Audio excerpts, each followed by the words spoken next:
اعوذ باللہ السمیع العلیم من الشیطان الرجیم بسم اللہ الرحمن الرحیم اقرأ بسم ربک الذی خلق۔ معزز سامعین و حاضرین، السلام علیکم ورحمۃ اللہ وبرکاتہ۔ ابھی آپ کے سامنے سورہ علق کی پہلی آیت تلاوت کی گئی ہے، اس کا ترجمہ سماعت فرمائے۔ پڑھیے اپنے رب کے نام سے جس نے پیدا کیا۔ حضرات گرامی، ہم سب جانتے ہیں کہ یہ وہ سورہ ہے جو سب سے پہلے اللہ کے نبی آپ صلی اللہ علیہ وسلم پر نازل ہوئی۔ اس میں پڑھنے کے بارے میں بات ہوئی ہے، اس میں سیکھنے کے بارے میں بات ہوئی ہے، لیکن سیکھنا کیا ہے، پڑھنا کیا ہے؟ یہاں پر اللہ فرما رہے ہیں کہ اپنے رب کے نام سے پڑھیے۔ اس کا مطلب یہ بنتا ہے کہ جتنے بھی علوم ہیں، جتنی بھی تعلیمات ہیں، ان کی رب کے ساتھ مطابقت کرنا ضروری ہے۔ ہم سمجھتے ہیں کہ قرآن مجید کا آغاز بسم اللہ پڑھ کر لیا، اور کوئی دینی تعلیم ہے اس کو بسم اللہ پڑھ کر شروع کر لیا۔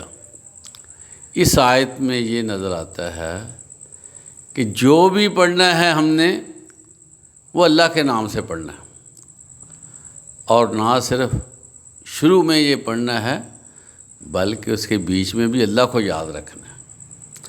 اور جو بھی تعلیم ہم حاصل کر رہے ہیں اس تعلیم میں اللہ تعالیٰ کی ذات کا شامل کرنا نہایت ضروری ہے۔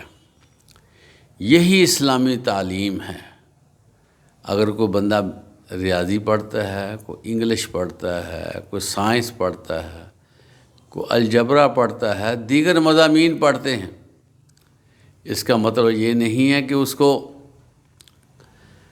زندگی کے دوسرے پہلوؤں کے لیے پڑھا جائے، بلکہ اس کو بھی اللہ کے ساتھ منسلک کیا جائے کہ جو علم بھی ہمیں حاصل ہوگا اس میں ہم اللہ تعالیٰ کی رضا کے لیے ہی کام کریں گے۔ ہمارے ہاں تعلیم میں افراط ہے، تفریط ہے۔ ایک مدارس کی تعلیم ہے جو خالص ریلیجس ہے، جس کو مذہبی تعلیم کہتے ہیں۔ ایک اسکول اور کالجز کی ایجوکیشن ہے جس کو معاشرتی تعلیم کہتے ہیں۔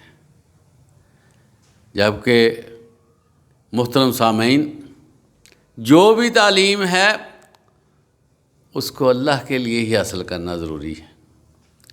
جو بندہ انجینئر بنتا ہے، اگر اس کی اللہ کے حوالے سے تربیت ہوگی، اللہ تعالیٰ کی اس کے دل میں پہچان ہو چکی ہوگی، اللہ کے بارے میں اس کے دل میں خوف پیدا ہو چکا ہوگا، قیامت کے دن اٹھنے کا اس کے اندر ایک احساس ہوگا، تو وہ کتنا اچھا انجینئر بنے گا۔ وہ اپنے کام پہ کھڑا اللہ کا ذکر بھی کرتا ہوگا۔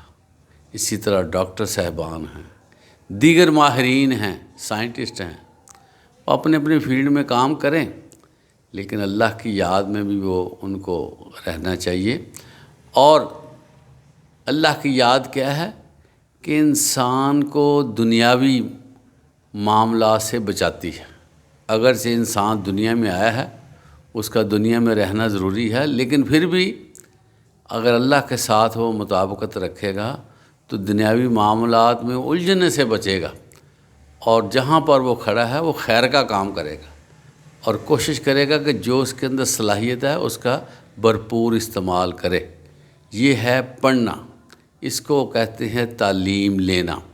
ہمارے ہاں تھوڑا سا فرق آ گیا ہے، جس کی وجہ سے بڑے بڑے مسائل کھڑے ہو گئے ہیں۔